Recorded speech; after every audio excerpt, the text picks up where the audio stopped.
بعد فأعوذ بالله من الشيطان الرجيم بسم الله الرحمن الرحيم إن مثل عيسى عند الله كمثل آدم خلقه من تراب ثم قال له كن فيكون الحق من ربك فلا تكن من الممترين فمن حاجك فيه من بعد ما جاءك من العلم فقل تعالوا ندعو أبناءنا وأبناءكم ونساءنا ونساءكم وأنفسنا وأنفسكم ثم نبتهل فنجعل لعنة الله على الكاذبين إن هذا لهو القصص الحق وما من إله إلا الله وإن الله لهو العزيز الحكيم سبحان ربك رب العزة عما يصفون وسلام على المرسلين والحمد لله رب العالمين اللهم صل على محمد وعلى آل محمد كما صليت على إبراهيم وعلى آل إبراهيم إنك حميد مجيد اللهم بارك على محمد وعلى آل محمد كما باركت على إبراهيم وعلى آل إبراهيم إنك حميد مجيد۔ معزز سامعین، دوستوں اور بزرگوں اور بھائیوں، سیرت النبی صلی اللہ علیہ وسلم کے دروس کا یہ مبارک سلسلہ آج اس موضوع پر 21واں درس ہے۔ گزشتہ درس میں آپ حضرات کو یاد ہوگا کہ میں نے عرض کیا کہ رحمت کائنات حضرت محمد الرسول اللہ صلی اللہ علیہ وآلہ وسلم کی خدمت اقدس میں مختلف قبائل کے وفود آئے، کیونکہ ان لوگوں نے محسوس کر لیا ایک تو سچا دین یہی ہے کہ تھوڑے سے عرصے میں چند لوگوں کو اللہ تعالیٰ نے اتنی فتوحات عطا فرمائی، اور دوسری بات یہ کہ عرب کی دھرتی پر اب غالب دین بھی دین اسلام ہی تھا۔ تو یہ انسانی مزاج میں بھی ہے کہ جدھر غلبہ زیادہ ہو لوگ اس طرف مائل ہو جاتے ہیں۔ چنانچہ مختلف قبائل سے لوگ آتے رسول اللہ صلی اللہ علیہ وسلم کے پاس، کوئی آتے ہی مان جاتے، کچھ تھوڑا بحث مباحثہ کرتے، کچھ اپنے سوالات تحفظات جو کچھ ذہن میں ہوتی باتیں کرتے، بہرکیف اکثر لوگ اسلام کے دائرے میں آنا شروع ہو گئے، جن میں سے کچھ ہم نے گزشتہ درس میں وفود کا تذکرہ پڑھ لیا تھا۔ آج ان میں سے ایک وفد کا ذکر صرف پڑھیں گے، چونکہ نیت یہ ہے کہ انشاءاللہ اگلے ہفتے یعنی اگلے درس میں سیرت کے سلسلے کا آخری درس کر کے ختم کریں گے، چونکہ آگے رمضان المبارک بھی قریب آ رہا ہے۔ تو یہ چونکہ وفد بڑا اہم ہے، اور اس کی آمد اور اس کی ملاقات اور اس کے سوالات اور ان کے جوابات قرآن مقدس کے اندر بھی موجود ہیں، اس لیے اس کا ذکر کرنا ضروری ہے۔ اور یہ وفد تھا نجران کی عیسائیوں کا، جو رسول اللہ صلی اللہ علیہ وسلم کے پاس وفد لے کر آئے۔ سیرت کی کتابوں میں اور احادیث میں موجود ہے کہ یہ بڑی ٹھاٹھ کے ساتھ آئے، ریشمی جبے پہنے ہوئے تھے، بڑی بڑی چادریں جیسے بڑے بڑے لوگ سردار پہنتے ہیں، اور بعض نے سونے کی انگوٹھیاں بھی پہنی ہوئی تھیں۔ یہ تھا کہ ہم جائیں گے ذرا اسٹور کے ساتھ جائیں گے تو شاید آپ صلی اللہ علیہ وسلم مرغوب ہو جائیں۔ حالانکہ وہ یہ نہیں سمجھ رہے تھے کہ یہ اللہ کے سچے رسول ہیں، انہیں دنیا کی ان ٹھاٹ باٹ سے کیا غرض؟ بلکہ اپنے ذہن میں جو ان کی بات تھی انہوں نے اس کے مطابق اپنا حلیہ بنایا، خوب پوزیشن بنائی کہ اپنی پوزیشن سے آپ صلی اللہ علیہ وسلم کو مائل کریں اور آپ ہماری اس پوزیشن کو دیکھ کر شاید مرغوب ہو جائیں۔ عموماً ہوتا بھی ایسے ہے کہ لوگ ظاہری حالات کو دیکھ کر مرغوب ہو جاتے ہیں۔ شیخ سعدی رحمۃ اللہ علیہ اپنا واقعہ لکھتے ہیں کہ میں کسی محفل میں دعوت تھی مجھے، میں گیا تو جہاں اپنے مدرسے میں پڑھا رہا تھا کوئی سادہ سودہ لباس تھا، وہی پہن کر وہی سادی سی ٹوپی، تو چلا گیا تو انہوں نے سمجھا کوئی فقیر آیا ہے، تو انہوں نے کہا بابا تجھے بعد میں کھلائیں گے، ابھی واپس جا۔ کہنے لگے میں چپ کر کے واپس آ گیا، گھر آ کے اپنی وہ پگڑی پہنی جو جمعے والے دن پہنتا تھا، وہ جبہ پہنا جو جمعے والے دن پہنتا تھا، تو دور سے انہوں نے دیکھا بھی شیخ صاحب آ رہے ہیں، تو آگے استقبال کے لیے گئے، عزت کے ساتھ اندر لے گئے۔ تو کہنے لگے جب سالن آیا روٹی آئی تو میں نے کہا اس طرح کرو یہ میری پگڑی اور میرے جبے پر ڈال دو۔ کہ حضرت یہ آپ کیسی بات کرتے ہیں؟ فرمایا اگر مجھے کھلانا ہوتا تو میں تو پہلے بھی آیا تھا، آپ نے واپس کر دیا تھا مجھے۔ تو بعض دفعہ انسان ظاہری حیت کو دیکھ کر نا اس سے مرعوب ہو جاتا ہے، لیکن اسلام نے تو ہمیں بتایا ہے کہ کردار کا دھنی ہونا چاہیے انسان کو۔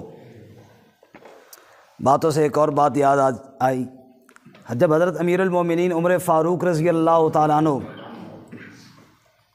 دشمن نے کہا آپ اپنے امیر المومنین کو لائیں، اور ہم دیکھتے ہیں اپنی کتابوں میں اگر وہی صفتیں ہوئیں جو ہماری کتابوں میں ہیں تو ہم جنگ کے بغیر ہی تمہیں موقع دے دیں گے، فتح تمہاری ہو گئی۔ امیر المومنین کی طرف پیغام گیا، آپ اپنے خادم کو ساتھ لے کر روانہ ہوئے، ایک ہی سواری تھی، کبھی حضرت عمر سوار ہوتے کبھی خادم سوار ہوتا۔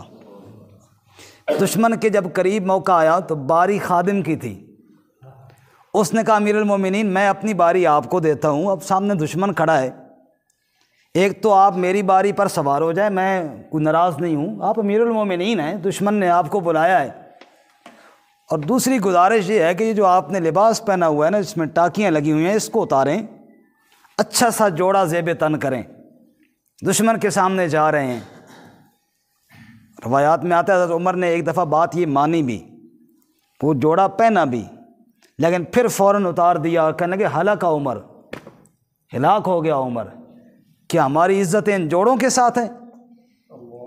ہماری عزتیں تو دین کے ساتھ ہیں۔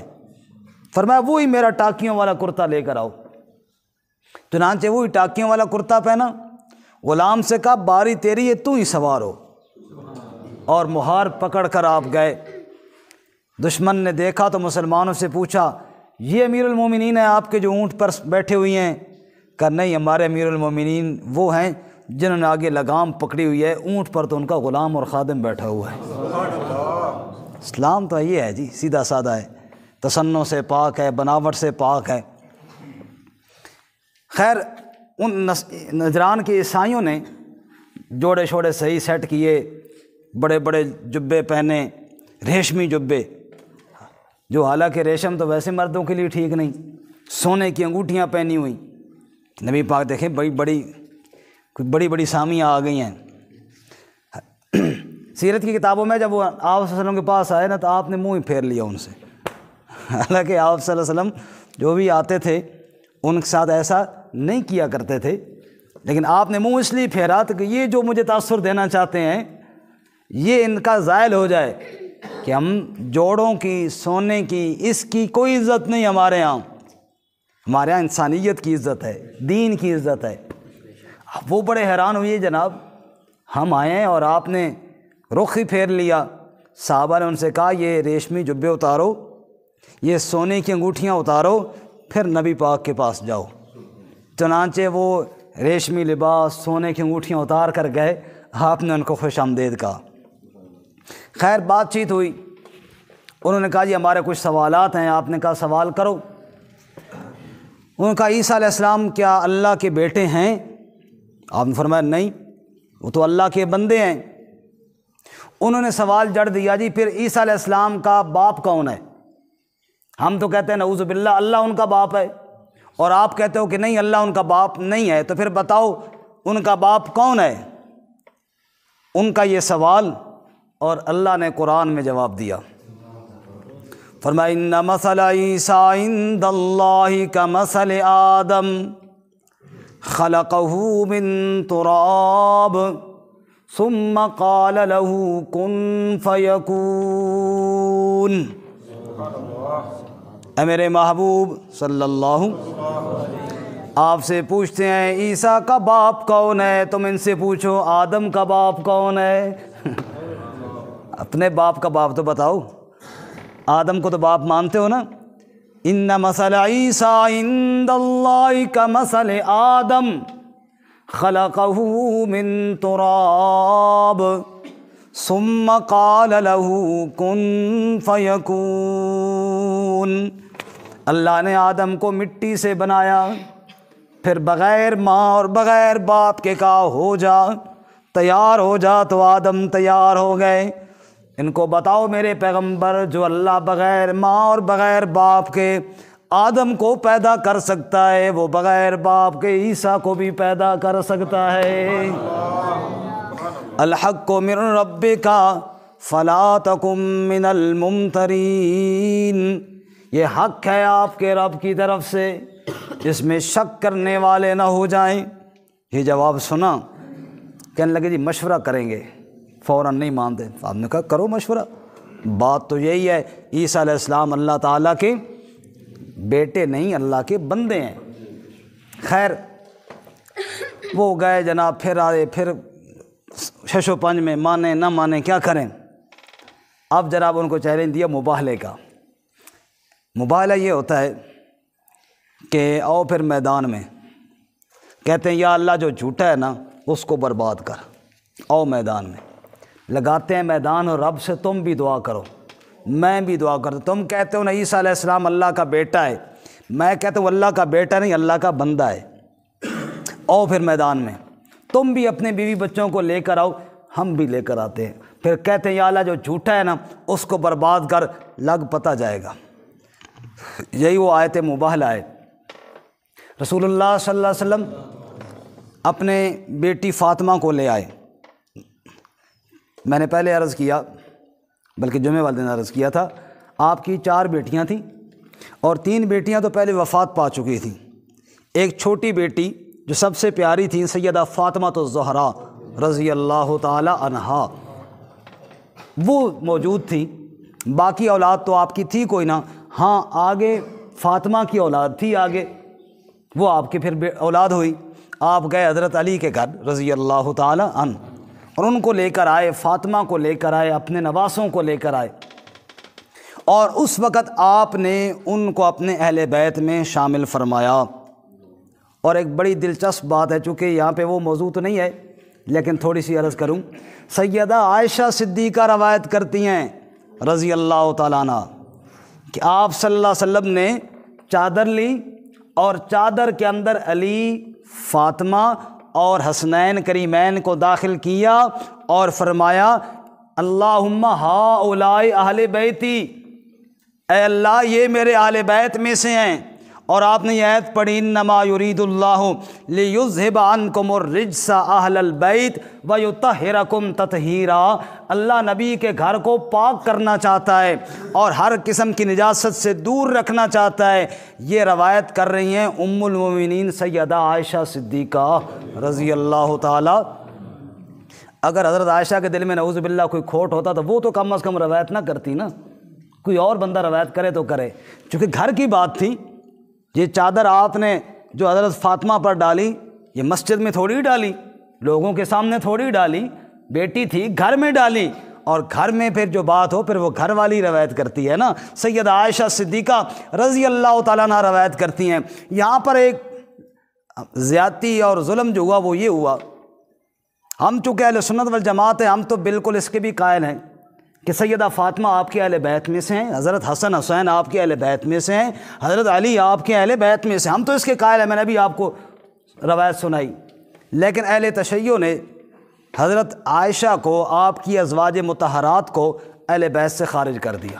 انہوں نے کہا جی چادر میں عائشہ تو تھی کوئی نہ، چادر میں تو وہ فاطمہ تھی، چادر میں تو علی تھے، چادر کے نیچے تو حسن حسین تھے، عائشہ تو چادر کے نیچے نہ تھی، اگر وہ بھی اہل بیت میں سے ہوتی تو چادر کے نیچے ہوتی، ان کو چادر کے نیچے آپ نے نہیں ڈالا، لہٰذا نعوذ باللہ وہ اہل بیت میں سے نہیں ہیں، یہ انہوں نے زیادتی کی۔ اب اس کا آسان اور سادہ سا جواب جو ہر بندے کی سمجھ میں آئے، دیکھو جی، میرا ایک گھر ہے اور میرے گھر میں میری بیوی ہے، میرے بچے ہیں، یہ ہوا میرا گھر۔ میرے داماد ہے، میری بیٹی کا گھر ادھر ہو گیا، داماد کے آگے بیٹے ہیں، نواسے نواسیاں ہیں، ان کا گھر الگ ہے۔ ایسے ہوتا ہے یا نہیں ہوتا؟ خود سوچو، اپنا گھر تو وہی ہوتا ہے جہاں بیوی بچے ہوتے ہیں، اور داماد کا گھر وہ الگ ہوتا ہے۔ اصولی طور پر حضرت عائشہ تو اہل بیت میں سے تھی، اہل بیت کے معنی گھر والے، وہ تو تھی گھر والی، وہ تو گھر والی تھی، وہ تو ازواج مطہرات آپ کے اہل بیت میں سے تھی۔ حضرت فاطمہ، حضرت علی، آپ کے نواسے، یہ اہل بیت میں نہ تھے، حضور ان کو بھی بلا کر لے آئے کہ تم بھی میرے اہل بیت میں شامل ہو جاؤ، اور آپ نے ان کو بھی اپنے اہل بیت میں شامل فرمایا۔ جب آپ نے اپنے نواسوں کو اہل بیت میں شامل فرمایا، اس کا یہ مطلب کہاں سے نکل گیا کہ جو پہلے سے اہل بیت تھی وہ خارج ہو گئے؟ کوئی بات سمجھ میں آ رہی ہے کہ کوئی نہیں آ رہی؟ حضرت عائشہ تو پہلے سے اہل بیت میں تھی نا، وہ تو آپ کی گھر والی تھی، وہ کیسے نکل گئی اہل بیت میں سے؟ بندہ پوچھتا ہے سناؤ جی بزرگوں تھوڑے گھر والے دا کی حال ہے؟ کیا مطلب ہے؟ آپ کی دوتری اور دوتریاں دا کی حال ہے؟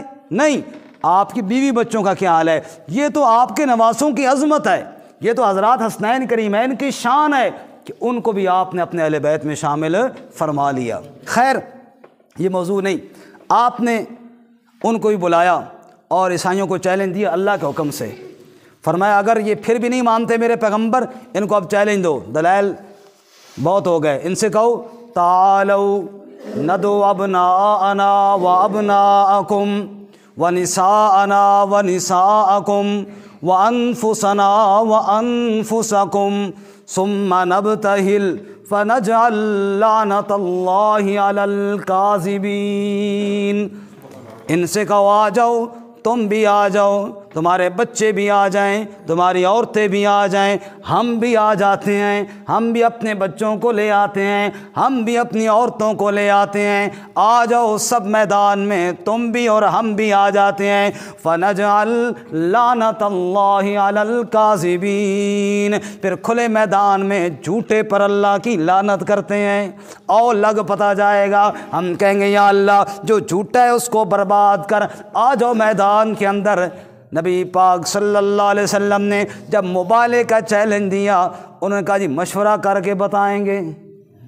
پھر گئے آپس میں مشورہ کیا، کہنے لگے اے گل قبول نہ کرو، اے نہ ہوئے پھٹکار پہ جائے سارے ادھر ہی نہ مر جائیے، سارے ادھر ہی۔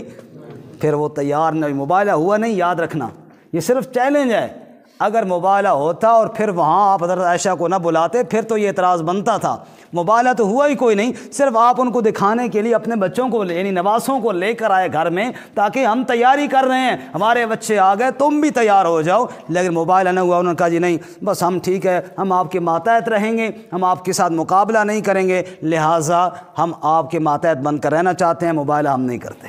خیر مبالغہ نہ ہوا، تو یہ ایک تھوڑا سا واقعہ میں نے سنا دیا۔ اس دوران کچھ اہم واقعات اور بھی بہت ہوئی ہے، لیکن ان میں سے ایک واقعہ بڑا دلچسپ ہے، وہ ہے عبداللہ بن ابی کی وفات کا واقعہ۔ عبداللہ بن ابی ابن سلول یہ وہ بدنصیب شخص تھا جس نے اللہ کے نبی صلی اللہ علیہ وسلم کو ہر موقع پر اذیت پہنچانے کی کوشش کی۔ احد کے دوران میں نے عرض کر دیا تھا، آپ نے سنا اس نے کیا غداری کی، اور بھی جب موقع ملتا بھائی آپ ٹافی یا کھا لیں یا جیب میں ڈالیں، کھڑک کھڑک بند کر دیں، جیب میں ڈالیں۔ یہ تو میں بار بار دیکھتا ہوں شاید مجھے کوئی چیز دینے لگے، اور سیانے لوگ منع کر دیں مولوی تے پیر دے سامنے خارش ہوئے نا تو کچھ وہ بھی نہ کرو، کیونکہ اس نے شک پہنا کوئی چیز دینے لگے نا۔ توجہ ہے میری طرف جی صاحب کی؟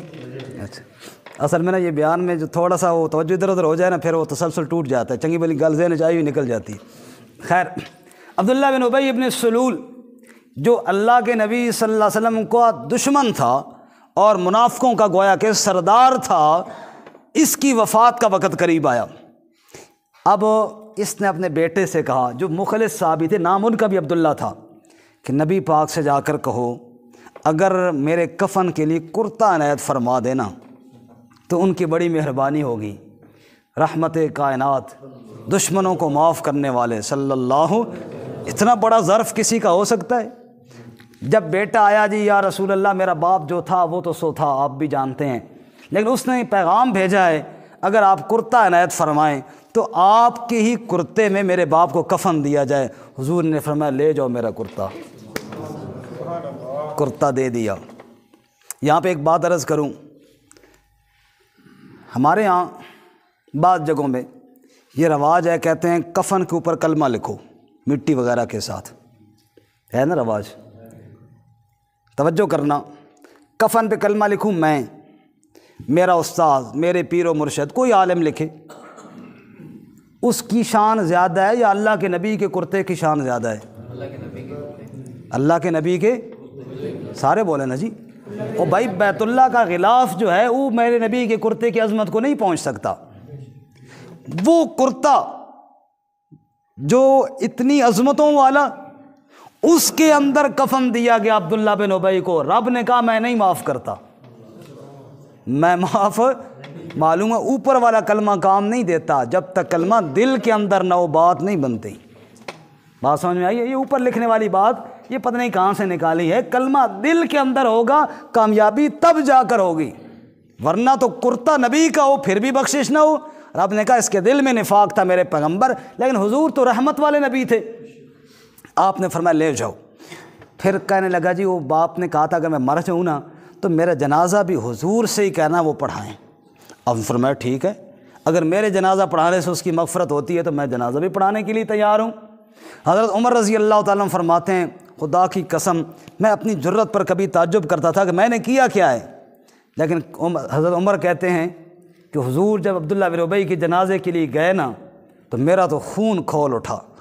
میں نے کہا اس بے ایمان کا جنازہ اگر حضور پڑھائیں اور کفن بھی آپ کے کرتے میں دیا جائے، یہ سارے منافق تو شیر ہو جائیں گے، اور جو مرضی کرتے رہو جی، آخر میں نبی کے کرتے میں کفن بھی مل جائے گا، نبی کی دعا بھی مل جائے گی، کام سیدھا ہو جائے گا۔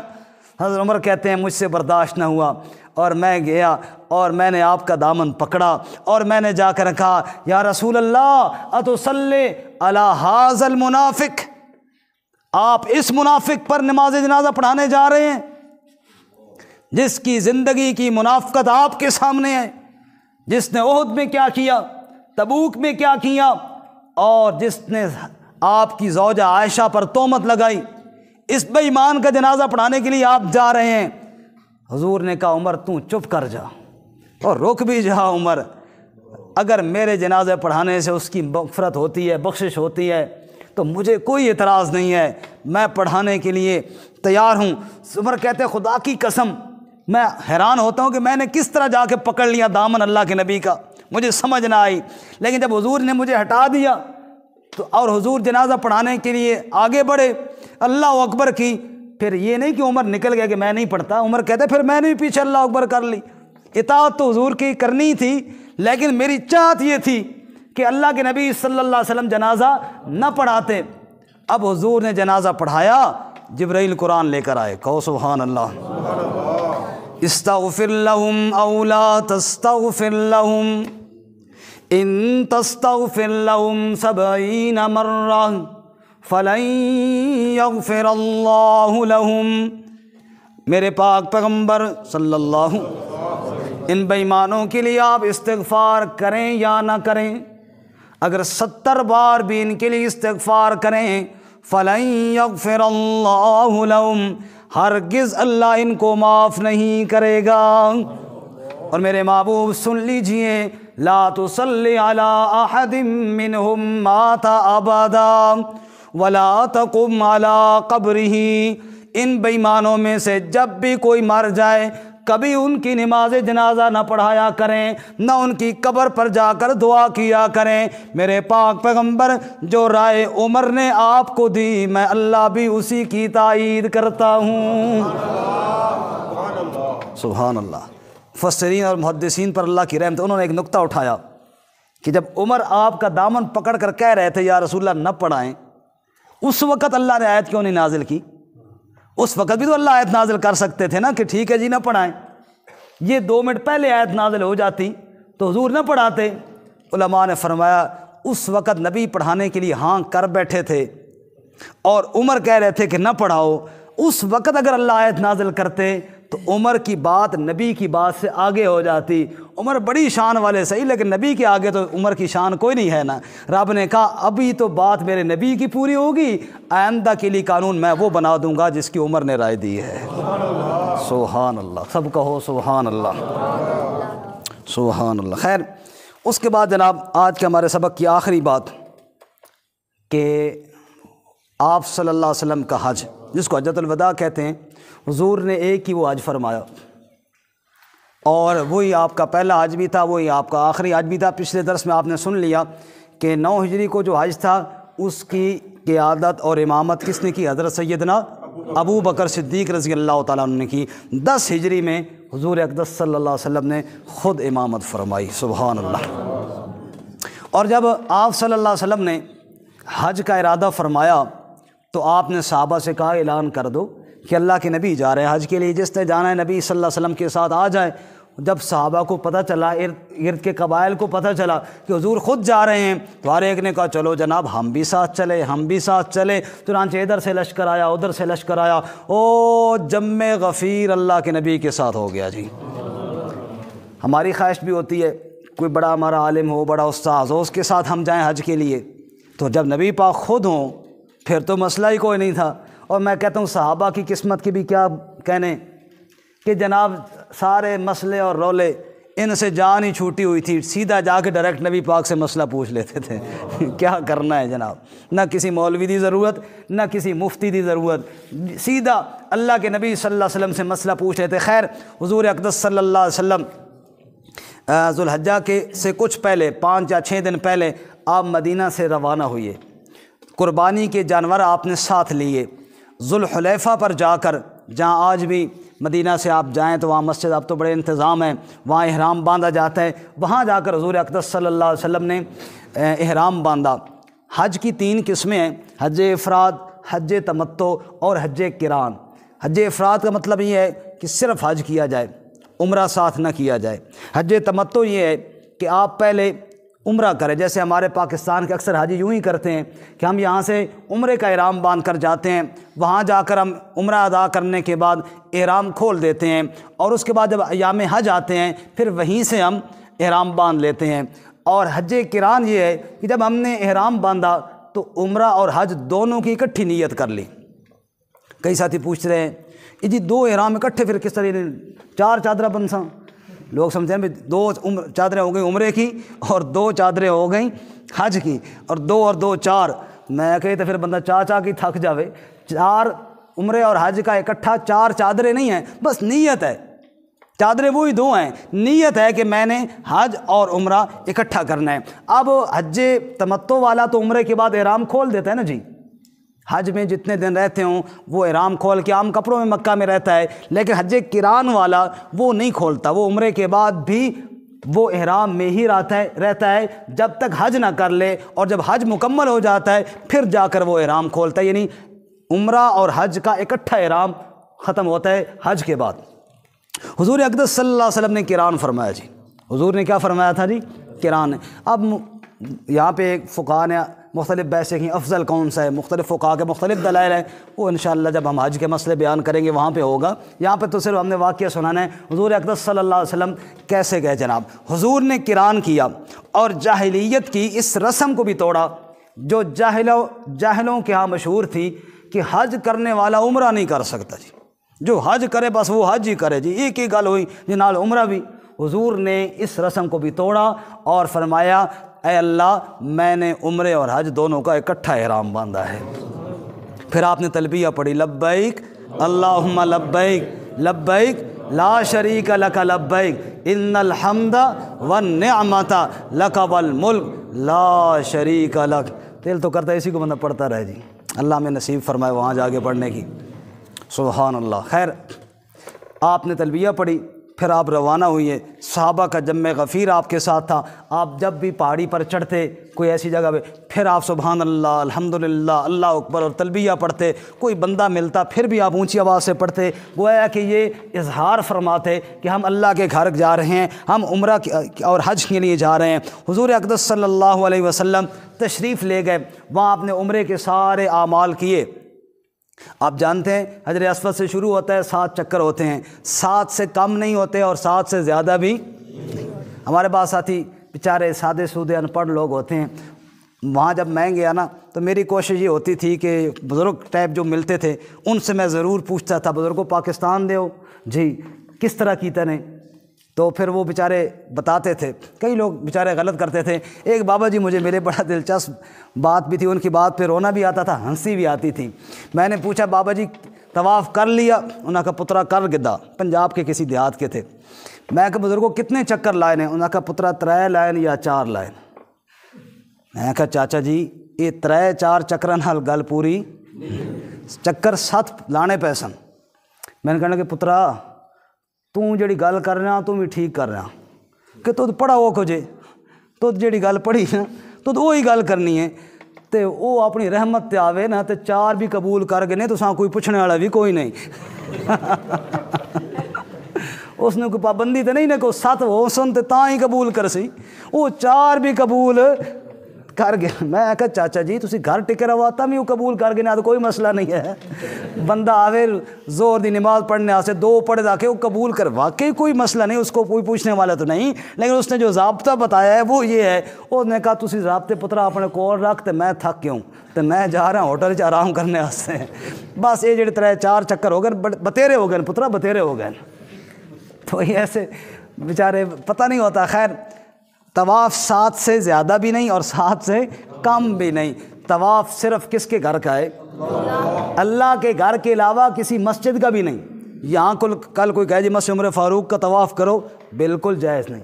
قبر کا طواف تو دور کی بات ہے، قبر کا طواف تو دور کی بات ہے، کسی مسجد کا طواف بھی جائز نہیں، مسجد نبوی کا طواف بھی جائز نہیں، روضہ رسول صلی اللہ علیہ وسلم کا طواف بھی جائز ہے نہیں۔ چاہے جائے کہ جناب سندھ کے اندر کسی قبر کا طواف ہو جائے اور جا کر لوگ پوچھے یہ کیا ہو رہا ہے، او جی کسی غریب لوگ ہیں اتنے نہ جا سکتے اسی اتھے ہی کر لینے ہیں، نہ یہ جہالت ہے میرے بھائی، یہ تنقید نہیں ہے، سمجھانے کے لیے عرض کر رہا ہوں۔ جب نبی پاک کے روضے پر طواف کرنا جائز نہیں، پوچھو حاجی صاحب سے 40-42 سال رہے، کتنے سال رہے ہیں جی؟ 42 سال مدینہ منورہ میں رہ کے آئے، کبھی کسی نے طواف کیا نبی پاک کے روضے کا؟ جب حضور کے روضے کا جائز نہیں ہے، یہاں کس قبر کا جائز ہو سکتا ہے؟ طواف ہرگز جائز نہیں، صرف بیت اللہ کا جائز ہے۔ بات سمجھ میں آ رہی ہے؟ اللہ اکبر۔ میں چاہتا ہوں یہ بات پوری ہو جائے تاکہ اگلے درس میں ہم بات ختم کر لیں۔ تھک تو نہیں گئے آپ حضرات؟ اچھا بس انشاءاللہ بات مختصر کرنے لگے ہیں۔ خیر آپ صلی اللہ علیہ وسلم نے 7 چکر بیت اللہ کے لگائے، پھر اس کے بعد آپ نے نماز پڑھی، پھر آپ نے صفا مروہ کی سعی کی، وہاں آپ نے دعائیں مانگی، پھر آپ صلی اللہ علیہ وسلم نے اپنے بالوں کو منڈوایا، یہ نہ بالوں کو نہ منڈوایا کیونکہ آپ نے قران کیا ہوا تھا۔ حج قران والا پھر وہ بال نہیں منڈواتا، وہ احرام میں ہی رہتا ہے، وہ حج کے بعد ہی۔ بس آپ نے سعی کی اور اس کے بعد آپ نے اعلان فرمایا کہ جو آدمی تم میں سے صرف عمرے کی نیت کر کے آیا تھا حج تمتع والا، وہ اب بال بھی کٹوا دے، وہ احرام بھی کھول دے، پھر حج کے دنوں میں باندھ لے۔ لیکن چونکہ آپ صلی اللہ علیہ وسلم نے تو حج قران کی نیت کی ہوئی تھی، لہٰذا آپ نے احرام نہ کھولا، آپ احرام کے رہے، احرام میں ہی رہے۔ حضرت علی رضی اللہ تعالیٰ عنہ بھی آئے، حضور نے ان سے پوچھا علی آپ نے کیا نیت کی تھی؟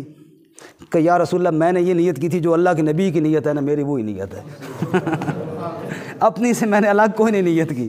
آپ نے فرمایا پھر ٹھیک ہے تم بھی احرام میں رہو، میری نیت تو قران والی ہے۔ پر میں ٹھیک ہے جی، میں نے نیت یہ کی تھی کہ جو اللہ کے نبی کی نیت ہے نا میری بھی وہی نیت ہے، الگ سے میں نے نیت کو۔ حضرت علی بھی پھر قارن ہوئے اور آپ صلی اللہ علیہ وسلم بھی قارن رہے اور قران میں رہے، آپ نے کوئی نہ کھولا۔ پھر اس کے بعد آپ صلی اللہ علیہ وسلم نے ایک عجیب جملہ وہاں پڑھا، ذرا سنیے کیا فرمایا؟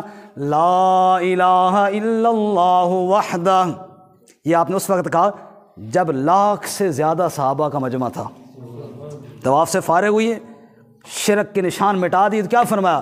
لا الہ الا اللہ وحدہ، اللہ کے علاوہ کوئی الہ نہیں، وہ اکیلا ہے، اس کا کوئی شریک نہیں، انجز وعدہ، و نصر عبدا و ہزم الاحزاب وحدہ، وہ اللہ کی وہ ذات ہے جس نے اپنے بندے کے ساتھ وعدہ پورا کر دیا، جس نے لشکروں کو شکست دے دی اور اپنے بندے کی اکیلی مدد فرما کے آج مکہ کے اندر فاتح بنا کے اپنے نبی کو داخل فرما دیا۔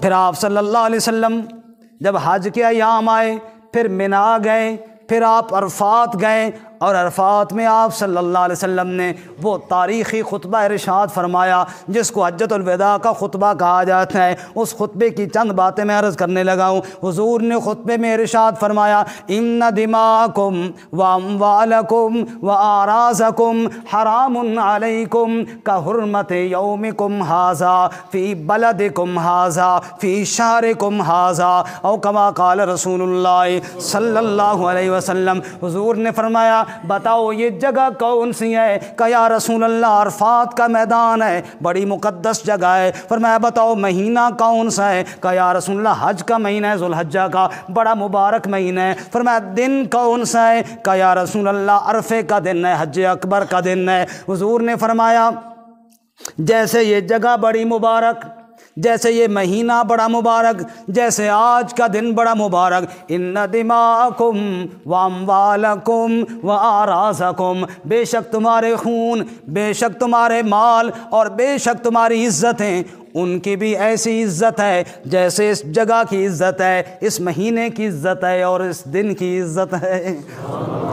جیسے عرفات کے میدان میں دوسروں کی عزت کا خیال کرنا ضروری ہے، ایسے ہی ہر روز دوسروں کی عزت کا خیال کرنا ضروری ہے۔ جیسے ذوالحجہ کے مہینے کا احترام ضروری ہے، ایسے ہی ہر مسلمان کی عزت بھی ضروری ہے۔ جیسے عرفے والے دن کا احترام کرنا ضروری ہے، ایسے ہی ہر مومن کی عزت کرنا بھی ضروری ہے۔ پھر آپ نے ارشاد فرمایا، سنو دنیا والو، الا کل شیء من امر الجاہلیت تحت قدمی موزون، جہالت کے جتنے کام بھی تھے، جہالت کے جتنے عقیدے بھی تھے، چاہے بت پرستی تھی، چاہے بچیوں کا قتل کرنا تھا، چاہے شراب پینا تھا، چاہے ناحق قتل کرنا تھا اور خون کرنا تھا، چاہے سوتیلی ماں کے ساتھ نکاح کرنا تھا، چاہے باپ کی میراث کو بیٹیوں سے بچا کر صرف لڑکوں اور جوان لڑکوں میں تقسیم کرنے والی باتیں تھیں، چاہے سود کا کاروبار تھا، جو بھی جہالت کے کام تھے، تحت قدمی موزون، میں نے اپنے پاؤں کے نیچے ان کو روند ڈالا ہے۔ آج کے بعد کوئی جہالت کا کام نہیں کیا جائے گا، کام وہی کیے جائیں گے جو اللہ نے قرآن میں بیان کیے ہیں۔ پھر آپ نے ارشاد فرمایا، وَرِبَ الْجَاهِلِيَّةِ موزون، جہالت والا سود وہ تو بالکل ختم ہو گیا، اور میں اللہ کا نبی صلی اللہ علیہ وسلم سب سے پہلا جو سود معاف کر رہا ہوں اپنے چچا عباس بن عبد المطلب کا معاف کر رہا ہوں۔ جس بندے نے میرے چچا عباس کا سود دینا ہے، جاؤ وہ ختم ہو گیا، اپنے گھر سے عمل کرنا شروع کر رہا ہوں، میرے چچا کا سود کوئی واپس نہ کرے۔ اس کے بعد جس کو سود کے پیسے دینے ہیں وہ ہم نے ختم کر دیے، اصل رقم واپس کرے، سود کا پیسہ واپس کرنے کی ضرورت نہیں ہے۔ پھر آپ نے ارشاد فرمایا، فاتقوا اللہ فی النساء، لوگوں عورتوں کے بارے میں اللہ سے ڈرتے رہو۔ آج عورتیں کہتی ہیں نبی پاک نے ہمیں حق نہیں دیے، نعوذ باللہ من ذالک۔ فاتقوا اللہ فی النساء، عورتوں کے بارے میں اللہ سے ڈرتے رہو۔ یہ آپ نے آخری پیغام کے اندر بات فرمائی، یہ تمہارے پاس ایک معاہدے کے تحت آتی ہیں، تمہاری باندیاں اور تمہاری غلام نہیں کہ تم مارتے پیٹتے رہو اور تم ان کے اوپر ظلم کرتے رہو۔ جو تم کھاؤ ان کو بھی کھلاؤ، جو خود پہنو اچھا لباس تو ان کو بھی لے کر دو اور پہناؤ۔ آپ نے فرمایا لوگوں اللہ کے بارے میں عورتوں سے ڈرتے رہو۔ اب لوگ اعتراض کرتے ہیں اور اعتراض کرتے ہیں جو اسلام نے، حضور نے کہا کہ مرد حاکم ہے، وہ جی شوہر کیوں حاکم ہے، اس بات کو بنیاد بنا کر اسلام پر اعتراض کرتے ہیں۔ لیکن وہ لوگ یہ نہیں سوچتے، آپ پوچھئے کسی مسلمان سے پوچھئے، مولوی سے نہیں، بے شک عام مومن سے پوچھئے کہ ماں کا حق زیادہ ہے یا باپ کا، تو کیا جواب ہے جی؟ ماں کا حق زیادہ ہے، 3 گنا زیادہ ہے۔ اب ماں عورت نہیں ہے؟ ماں عورت ہے نا، شریعت نے کہا ہے باپ سے 3 گنا ماں کا حق زیادہ ہے۔ وہاں کیوں نہیں کہتے ہو کہ جناب عورتوں کے حقوق اسلام نے زیادہ دیے ہیں؟ وہ تمہیں نظر نہیں آتا، یہ تمہیں نظر آتا ہے کہ جناب شوہر کو حاکم کیوں بنایا؟ قرآن نے حاکم بنایا ہے، ساتھ یہ بھی بتایا ہے وَبِمَا أَنفَقُوا مِنْ أَمْوَالِهِمْ، خرچہ بھی اس کے ذمہ ہے، وہ گھر میں رہے اور عزت کے ساتھ گھر کے کام کاج کرے اور بچوں کی پرورش کرے، شوہر کے ذمہ ہے باہر سے کما کر لائے۔ تم نے عورت کو کہا کہ نہیں جناب باہر نکلے اور یہ بھی کمائی کرے، تم نے جناب حقوق دیے رے، حقوق غصب کیے باہر کے۔ پھر آپ نے فرمایا ایھا الناس انہ لا نبی بعدی، لوگو یہ بات بھی کان کھول کر سن لو، میں اللہ کا آخری نبی ہوں، میرے بعد اور کوئی نبی نہیں آئے گا۔ کہو بے شک فرما گئے ہیں یہ ہادی، لا نبی بعدی لا نبی بعدی، سب کہو لا نبی بعدی لا نبی۔ سارا زمانہ سن لے، سارا زمانہ سن لے یہ نوائے ہادی، لا نبی بعدی لا نبی بعدی لا نبی بعدی لا نبی بعدی۔ گونجے گی اب وادی وادی آپ کی یہ منادی، لا نبی بعدی لا نبی بعدی۔ اور لوگوں یاد رکھو میرے بعد کوئی اور نبی نہیں، تمہارے بعد کوئی اور امت نہیں، میں آخری نبی ہوں اور امتوں میں تم آخری امت ہو۔ پھر آپ نے فرمایا ترکت فیکم امرین، دو چیزیں تمہارے اندر چھوڑ کر جا رہا ہوں، لن تضلوا، ہرگز تم گمراہ نہیں ہوگے جب تک ان دو چیزوں کو تھامے رکھو گے۔ ایک تو اللہ کی کتاب کو چھوڑ کر جا رہا ہوں اور دوسری اپنی سنت کو چھوڑ کر جا رہا ہوں۔ اے میری امت کے لوگوں، میں اللہ کی کتاب کو بھی نہ چھوڑنا، میری سنت کو بھی نہ چھوڑنا، یہ آخری پیغام میرا سمجھو۔ حضور نے وہاں پر یہ بھی فرمایا تھا شاید کہ اگلے سال میں تمہیں نہ دیکھ پاؤں اور تم مجھے نہ دیکھ پاؤ، اگلے سال شاید ملاقات نہ ہو سکے، اس لیے اللہ کی کتاب کو نہ چھوڑنا اور میری سنت کو نہ چھوڑنا۔ پھر آپ نے صحابہ سے پوچھا الا هل بلغت، یہ بتاؤ میں نے اللہ کا پیغام پہنچایا کہ کوئی نہیں پہنچایا؟ صحابہ نے کہا یا رسول اللہ آپ نے صرف پہنچایا ہی نہیں، آپ نے تو پہنچانے کا حق ادا کر دیا۔ پھر آپ نے کہا اللہم اشہد اللہم اشہد اللہم اشہد، اے اللہ تو بھی گواہ ہو جا، تو بھی گواہ ہو جا، تو بھی گواہ ہو جا، یہ تیرے بندے بتا رہے ہیں میں نے تیرا حکم پہنچا دیا، اے اللہ تو بھی گواہ ہو جا کہ میں نے تیرا دین ان تک پہنچا دیا ہے۔ پھر آپ نے فرمایا جو یہاں موجود نہیں ہیں ان تک پہنچانا تمہاری ذمہ داری ہے، رب کا حکم تم تک تو میں نے پہنچا دیا، غائبین تک تم نے پہنچانا ہے۔ پھر جناب عصر کے بعد کا وقت تھا، حضور اپنی اونٹنی پر سوار تھے، جبرائیلی آیت لے کر آئے الیوم اکملت لکم دینکم واتممت علیکم نعمتی ورضیت لکم الاسلام دینا۔ جبرائیلی آیت لے کر آئے آدم علیہ السلام سے جو دین کی دعوت اور شریعت رب العالمین نے شروع فرمائی تھی وہ مختلف انبیاء بیان کرتے رہے، الیوم اکملت لکم دینکم، آج وہ دین اللہ تعالیٰ نے مکمل فرما دیا ہے، وَأَتْمَمْتُ عَلَيْكُمْ نِعْمَتِي وَرَضِيتُ لَكُمُ الْإِسْلَامَ دِينًا، آج اللہ نے اپنی نعمت تمہارے اوپر پوری کر دی ہے اور اللہ نے اسلام کو دین کے لیے تمہارے پسند فرما لیا ہے۔ سبحان اللہ۔ یہودیوں نے عمر سے کہا عمر ایک آیت ایسی اتری ہے تمہارے قرآن میں، ہمارے اوپر اترتی ہم تو عید بنا لیتے۔ فرمایا وہ عید ہی تھی ہماری، عرفے کا دن تھا، حضور موجود تھے، اس سے بڑی اور کیا عید ہوتی، لیکن ہم عید وہی منائیں گے جس کا ہمیں اللہ کے رسول صلی اللہ علیہ وسلم نے حکم دیا ہوگا، اپنی طرف سے ہم نہیں بنائیں گے۔ وہاں سے جناب حج آپ نے فرمایا، واپس جا رہے تھے، بالکل آخری بات سے مراد یہ کہ اب آخری ہے، میرے خیال میں تیسری دفعہ کہہ رہا ہوں کہ آخری بات، آپ کہیں گے گھر 20 منٹ بعد پھر ہمیں آخری گل، تھک تو نہیں گئے، بس یہ آخری بات چھوٹی سی ہے، اتنی بڑی نہیں ہے۔ ایک مولوی صاحب نا رمضان دے مہینے آ گئے تو گلی ایک بندہ مل گیا، انہوں نے کہا یار اللہ دے بندے تراوی پڑھا کر، اس بیچارے کدے مسیدی دا منہ نہیں تکے، اس پہ استاد جی تراوی کیوں نہیں سکا، اس بچے تراوی ہونی 20 رکعت تے اللہ بڑا راضی ہونا، اس سمجھا شاید ایک دیہڑے پڑھنی ہے، وہ سکا جی 20 رکعت نہ جی اللہ راضی ہوئے اور کے چاہیے آج ہی آ جانے ہیں جی۔ وہ جناب تیاری کر کے جناب فرسٹ کلاس ٹوپی لے کے اپنی خرید کی مسیتوں نہیں چاہیے گھروں لے کے آیا تو جناب پہنچ گیا پہلی صف وچ۔ ہن جناب 4 فرض عشاء دی جماعت ہوئی، پھر 2 سنتا ہوئیاں، 2 نفلہ دا بھی ٹائم استاد دیتا، تھوڑی دیر تو بعد تراویح شروع ہوئی، اس اپنے حساب میں ٹوٹل آنے میں 4 وہ ہو گئیاں، 2 اے 6 پھر 2 8 اگوں تراویح شروع ہوئیاں 8 تو اس نے پہلے دی ہوئیاں پہ ہیں استاد 12 تے پہنچے تو اس نے تو 20 خلاص ہو گئیاں، کم کلیئر ہو گیا۔ 13ویں واسطے استاد اٹھے تو اس پیچھے استاد علی چوک پکڑی، لد پکڑی، ساکا استاد جی 20 رکعتاں پوریاں ہو گئیاں تو تسا فرمایا کہ 20 تو بعد اللہ راضی ہو جانا، تے اللہ ہن راضی نہیں ہویا؟ استاد کہ یارو میں بھول گیا، وہ پہلے 4 فرض ہے، پھر 2 سنتائیاں، پھر نفل ہے، تراویح بعد شروع ہوئی۔ اگر استاد جی کیتا تو میرے نال فراڈ نے، باہر جو میرے نال گل کیتی ہے نا، کوئی فرضہ دا ذکر نہیں ہویا، کوئی سنتا دی گل نہیں ہوئی ہے، نہ کوئی نفلہ دی گل، صرف 20 رکعت تراویح دی گل ہوئی ہے۔ لیکن چلو ہن کتنی ہوئی ہیں؟ استاد آکھا 12 ہو گیا۔ استاد بیچارے دسنا بھول گئے بھی آخر تراویح وتر بھی ہو سن، یہ گل بھول گیا استاد۔ اس کہ چلو جی ہوں جناب یہ جس ٹائم 8 ہور پڑھیاں اس تے کتنی ہو گئی ہیں؟ 20۔ استاد وطرہ مارے اٹھے، ہوں تو اس کا خون کھول گیا۔ اس کا استاد جی ہوں کی مسئلہ، ہوں کی مسئلہ، ہوں تو یہ بھی پوری ہو گئی نے۔ استاد کہ یار اصل غلطی ہو گئی، وہ میں دسنا بھول گئے ہیں، آخر تراویح وتر بھی ہوندے نے۔